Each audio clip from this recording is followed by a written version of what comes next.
welcome you to the Ask Jeff YouTube channel. Here's today's question. It says, in one of your messages, you mentioned a, quote, could it be principle in passing called Acts backwards in regards to the condition of the church as we draw closer to the rapture. Can you elaborate on the principle of, quote, Acts backwards? So here it is in very simplistic form.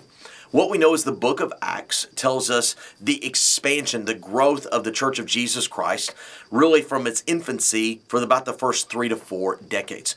When you get to Acts chapter 28, the last chapter, the gospel is going out to the ends of the earth. The idea behind this, quote, could it be theory, and by the way, when I say could it be, that means don't write it in concrete, but you might want to get out a number 2 because it's a pretty good idea. I just don't have necessarily all of the evidence to concretely define it. So Acts backwards basically states this, that the book of Acts isn't just the history of the first 3 or 4 centuries, or 3 or 4 decades, but it could be a picture for us of the expansion of what we know as Christianity throughout all of time until we get to the, quote, end of time as alluded in the question. Now, think about a rubber band. Take a rubber band and you expand it to its furthermost point. When you let go, it snaps back infinitely faster than it was stretched out. And so again, drawing a very simplistic parallel, when you see the book of Acts, you can look at those first kind of early chapters. The church is getting on its feet. It's struggling with persecution, kind of like the first couple of centuries. Then you see it go into the Gentiles instead of the Jews. You start walking through those Middle Ages. By the time you get to the end of the book of Acts, it's to the ends of the earth. Think the great missionary movement, revival ages of the last couple of centuries. Here's the eerie thing. If you go back to about, say, 1950 or 60, and you start looking at how Christianity in the world has responded to the way the world has changed, then we really see ourselves working backwards. We used to have favor with, quote, systems of government. We have lost favor. We used to have a majority of the world's opinion. We no longer have so.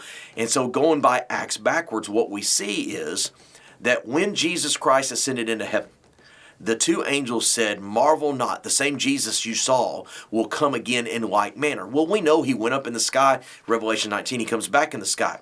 But think about that early church. A very small number of people huddled up, scared for their physical life, trying to stay faithful to the Lord Jesus Christ. That's kind of what it looks like when Jesus Christ physically returns in Revelation chapter 19. So really the theory of Acts backwards is that for the first 2,000 years or so of the church's history, we pictured the book of Acts from a large spectrum, and now we are, quote, snapping back. So begs the question, one asks, where are we right now? Well, Acts chapter 15 talks about, really it's the Jerusalem Council, and we really use it as a justification for organized denominations working together across some of those lines. And you're really beginning to see those things crumble. Issues, scandals, and such. If you go back into Acts chapter 17, it says all they cared to do was to learn some new thing. That was kind of the theme of the last 10, 15 years. This idea, that idea, just grab onto anything in the world. Now we see this denominational fracturing. What does that mean? If the theory is true, if could it be really is, once you get into Acts chapter 13, 12, 11, etc., you see a high level of persecution, the church completely out of favor with the world around it, and the believers having to truly be genuine with one another because the numbers are not big and the persecution is strong. So again, it doesn't look good to the flesh in the days ahead, but it is very possible that we could be living the book of Acts backwards. Great question. If you have one, send it to askjeff.net. Maybe your question will be tomorrow's.